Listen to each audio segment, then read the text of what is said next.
لبيك اللهم لبيك لبيك لا شريك لك لبيك إن الحمد والنعمة لك والملك لا আন-নূর TV, সত্য প্রকাশে অবিরাম পথ চলা। আসসালামু আলাইকুম ওয়া রাহমাতুল্লাহি ওয়া বারাকাতুহু। সুপ্রিয় দর্শক ও শ্রোতাবৃন্দ, আপনাদের সকলকে আহলে সুন্নাত ওয়াল জামাআত দাওয়া সেন্টারের পক্ষ থেকে, আন-নূর টিভির পক্ষ থেকে শুভেচ্ছা ও মোবারকবাদ জানিয়ে আজকে আমাদের মাসাইল হজ অনুষ্ঠানে আমন্ত্রণ জানাচ্ছি। সুপ্রিয় দর্শক ও শ্রোতাবৃন্দ, আরাফার ময়দানে মসজিদে নাবিরায় আরাফার দিন অবস্থান করা, নামাজ পড়া এটা উত্তম। জোহর আসর একসাথে পড়া এটা উত্তম, মসজিদে নামিরায় যদি অংশগ্রহণ করা যায়। সুপ্রিয় দর্শক ও শ্রোতাবৃন্দ, মসজিদে নামিরারই একটা অংশ রয়েছে যেটা আরাফার ময়দানের বাহিরে। আমরা যখন মসজিদে নবীরায় নামাজ পড়ব তখন আরাফার ময়দানের সীমানার ভিতরে আসি কিনা ব্যাপারটা নিশ্চিত হয়েই সেখানে অবস্থান করব। এমন যেন না হয় যে আমার অজান্তেই আমি মসজিদে নামিরার ভিতরে থেকেও আরাফার ময়দানের বাহিরে রয়ে গেলাম। এই ভুলটা থেকে আমাদের বিরত থাকা উচিত। আরাফার ময়দানে আরেকটা ভুল হয় যে সূর্য ডুবার আগেই অনেকে মুজদালিফায় রওনা করে দেন, আরাফার ময়দান ত্যাগ করে মুজদালিফার দিকে এগিয়ে চলেন।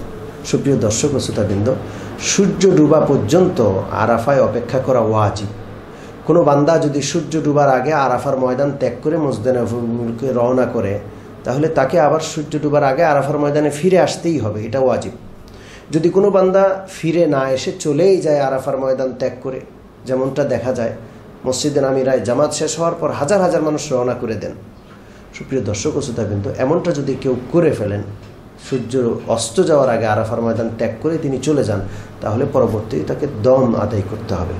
সুপ্রিয় দর্শক ও শ্রোতাবৃন্দ, যদি আমাদের তাবু আরাফার মসজিদে নামিরা কিংবা জাবালে রহমত যেখানে অবস্থান করে দোয়া করা উত্তম, সেখান থেকে দূরে থাকে, তাহলে আমরা জোর করে সেখানে আসার চেষ্টা করব না, কারণ সেখানে আসাটা মুস্তাহাব। কিন্তু আসতে গিয়ে যে এই সমস্ত সমস্যা হয় সেগুলো অনেক কষ্টের সমস্যা। যেমন কেউ যদি আসে আবার ফিরে তাঁবুতে যাওয়া তার জন্য অসম্ভব হয়ে যায়। লক্ষ লক্ষ তাঁবুর মধ্যে নিজের তাঁবু তখন খুঁজে পাওয়া যায় না। আর এইভাবে দলছুট হলে তার যে কত ভোগান্তি হয় সেটা বলে শেষ করা যাবে না। সুপ্রিয় দর্শক ও শ্রোতাবৃন্দ, আরাফার ময়দানের তাঁবুর যে কোনো জায়গাতে অবস্থান করব, তাঁবুটা যে কোনো জায়গাতে হোক, সেখানে দাঁড়িয়ে সেখানে বসে দোয়া করা যাবে, কোনো অসুবিধা নেই। সুপ্রিয় দর্শক ও শ্রোতাবৃন্দ, আরাফার ময়দানের গুরুত্বপূর্ণ সময়টা অনেককে হেলায় কাটাইতে দেখা যায়। অনেকে খাবার নিয়ে ব্যস্ত হয়ে পড়ে, অনেকে গল্পগুজবে লিপ্ত হয়, অনেকে ঘুমিয়েই থাকে। সুপ্রিয় দর্শক ও শ্রোতাবৃন্দ, জীবনের সবচেয়ে দামি মুহূর্ত আরাফার ময়দানের জোহরের পর থেকে সন্ধ্যা পর্যন্তের এই সময়টাকে একটু ভালোভাবে ইবাদত বন্দেগীতে কাটার জন্য আগেই ঘুমিয়ে নিতে হবে, শরীরকে তাজা করে নিতে হবে, গোসল করে নিতে হবে।